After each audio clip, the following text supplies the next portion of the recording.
सास के सीने में माँ का दिल। अरे सासू माँ, क्यों रो रही हो? अब तो आप बहू विदा करवाकर अपने घर ले जा रही हो, कोई अपनी बेटी थोड़ी ही विदा कर रही हो। अब तो जश्न मनाने का समय है, ढोल वालों से ढोल बजवाओ। यशोधरा जी की प्रिय सखी योगिता जी खुश होते हुए बोली। सास के सीने में भी माँ का ही दिल धड़कता है। आखिर सास भी तो माँ ही होती है। हम भी एक बेटी की माँ हैं। कुछ साल पहले जब अपनी बेटी खुशी को विदा किया तब ऐसे ही रोए थे। आज किसी और की बेटी को अपने घर की बहू बनाकर ले जा रहे हैं तो अपनी बहू की माँ और उसका दर्द समझ कर रो रहे हैं। एक माँ के लिए बहुत मुश्किल होता है अपने जिगर के टुकड़े को अलग कराना, और एक बेटी के लिए बहुत मुश्किल होता है अपना घर से अपने माता पिता भाई बहन को छोड़कर पराए घर जाना। कहते हैं यशोधरा जी के नैनों से अश्रु पड़े। कल उनके बेटे माधव की शादी थी और आज बहू की विदाई हो रही थी। उनकी बहू सौम्या अपने माता पिता भाई बहन सबसे गले मिलकर रो रही थी। उसे देखकर यशोधरा जी का भी अपने आंसू रोक नहीं पाई। समधिन जी, हम भी एक बेटी की माँ हैं और अपनी बेटी से बिछड़ने का दर्द बखूबी समझते हैं, लेकिन आपसे एक वादा जरूर करते हैं कि हम अपनी बेटी को भी किसी तरह की तकलीफ नहीं होने देंगे।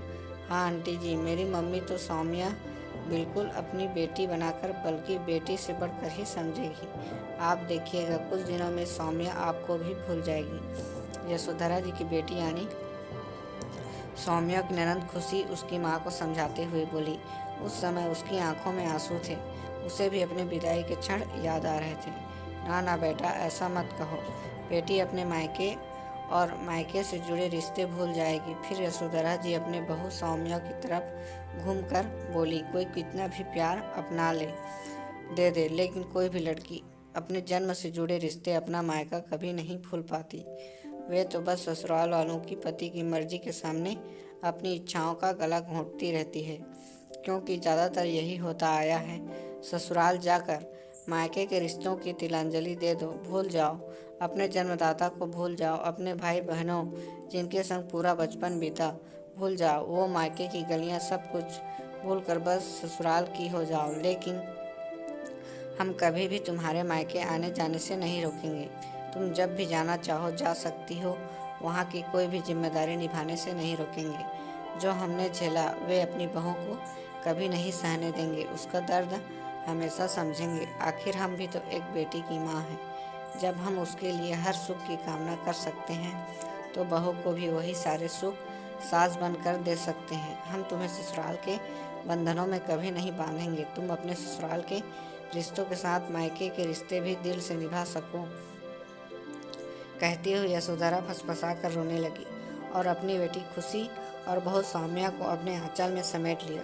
सौम्या इतनी समझदार और ममतामयी सासू माँ को पाकर निहाल थी। वो भी उन्हें गले लगाकर बोली, हम दोनों मिलकर एक दूसरे की इच्छाओं का, एक दूसरे की खुशियों का ध्यान रखेंगे। आपसे हर सुख दुख बांटेंगे। आखिर सास भी तो माँ जैसी नहीं, माँ ही होती है। हाँ बेटा, बिल्कुल ऐसा ही होगा। और बिटिया रानी समझ गई कि उसकी माँ ने जीवन पर्यंत जो कुछ सहा वो अपनी बहू को कभी सहने नहीं देगी। माँ को हमेशा अपनी खुशियों का, अपने मायके से जुड़े रिश्तों का बलिदान करते ही देखा है। यहाँ कभी किसी ने नहीं समझा, बल्कि उन्होंने जितना सहा लोगों ने उनसे उतना ही सहन करवाया।